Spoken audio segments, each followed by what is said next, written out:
in islands that shimmer with oceans so blue, where palm trees sway and the skies are true, lived a small girl named Lilo so bold, with stories and dreams too big to be told. She danced to the rhythms of old hula songs. She fed peanut butter to fish all along. But Lilo was lonely and often would cry, with no one to play with and no friends nearby.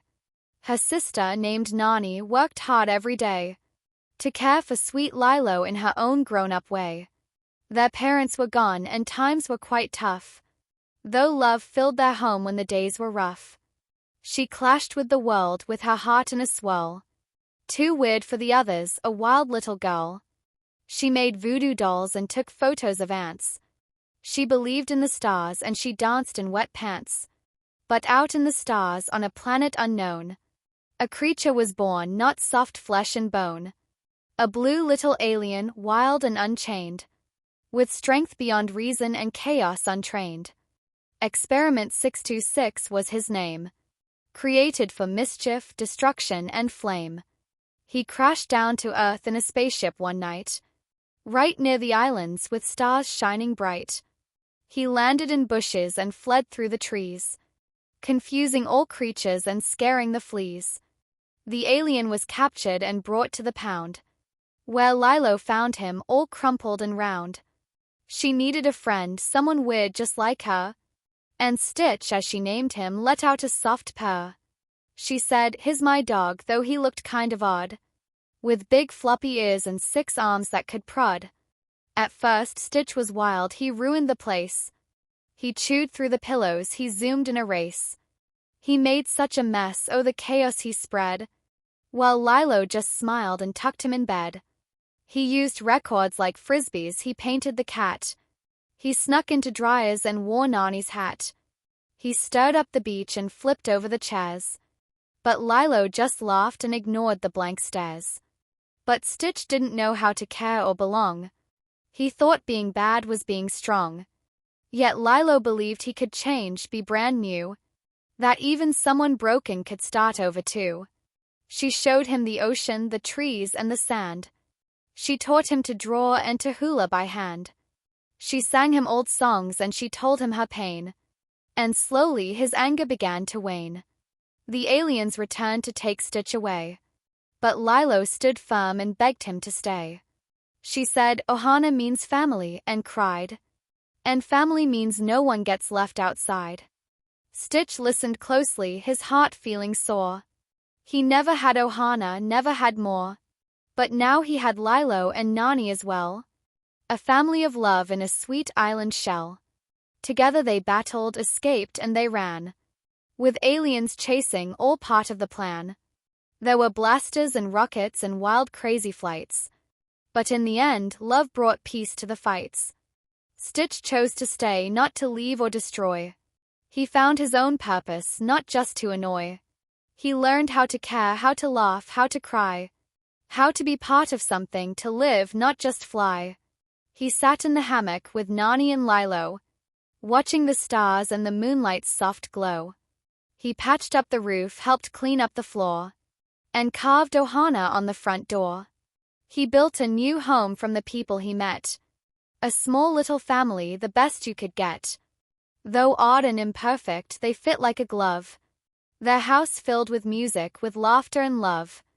So if you feel different, like you don't belong, if you've made mistakes or done something wrong, remember that kindness can lead you back in.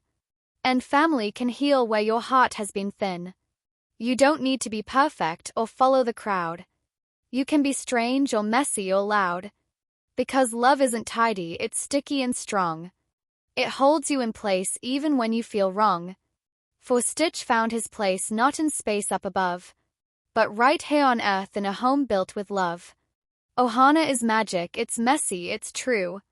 But Ohana means someone will always love you.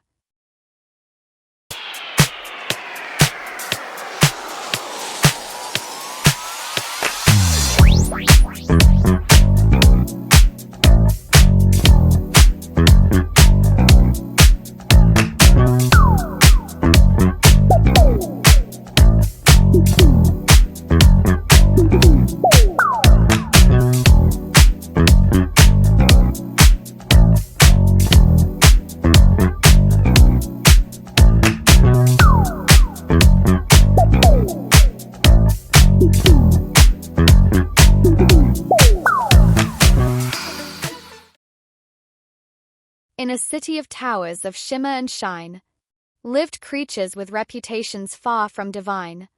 They skulked in the shadows, they caused quite a fuss. They were feared, they were wanted, they were not one of us. There was Mr. Wolf, the smooth-talking lead, a master of charm and incredible speed. With his sly little grin and a slick silver suit, he could pick any pocket, he was just that astute. Then Mr. Snake, with his slithery flair, could crack any vault with a twist and a stare.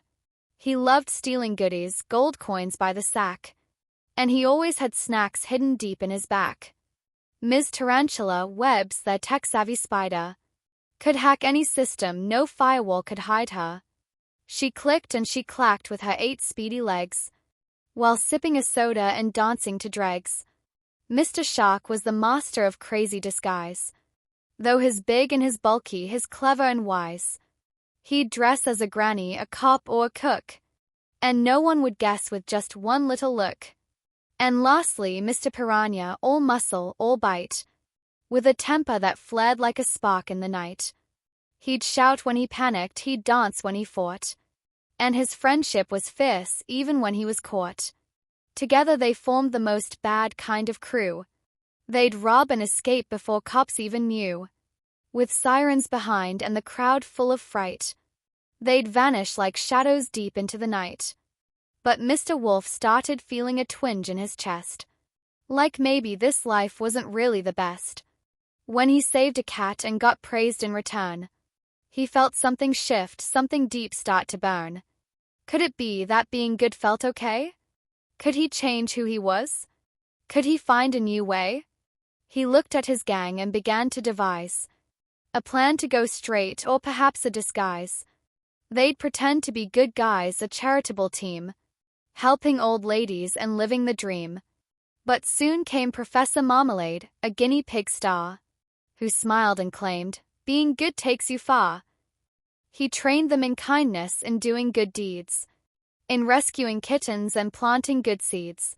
But not everything was the way it did seem. There were secrets and tricks hiding under the scheme. For Marmalade's plan had a villainous twist. He was stealing a prize, the golden dolphin fist. He framed the bad guys who tried to behave, and now they were trapped with no one to save. But something had changed deep down in their hearts. They weren't just crooks, they'd grown into smarts. Mr. Wolf told the crew, let's do something right.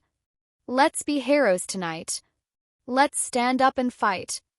So they chased down the villain with teamwork and flair. They zipped through the city, they flew through the air. They dodged and they danced, they hacked and they spun.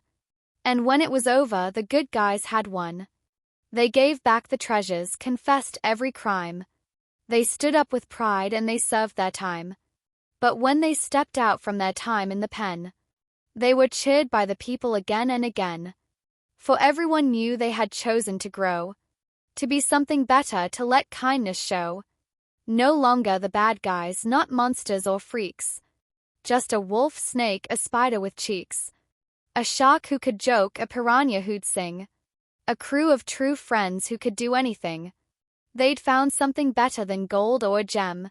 They'd found a new path and true friends in them. So if you feel judged by the things in your past, if people assume that your badness will last, remember this crew who broke out of their shell, who turned from the bad and chose to do well. You're more than your label, your fear, or your name. You're someone who matters, not just part of a game. With courage, with heart, you can always begin. And being a good guy? That's the greatest win.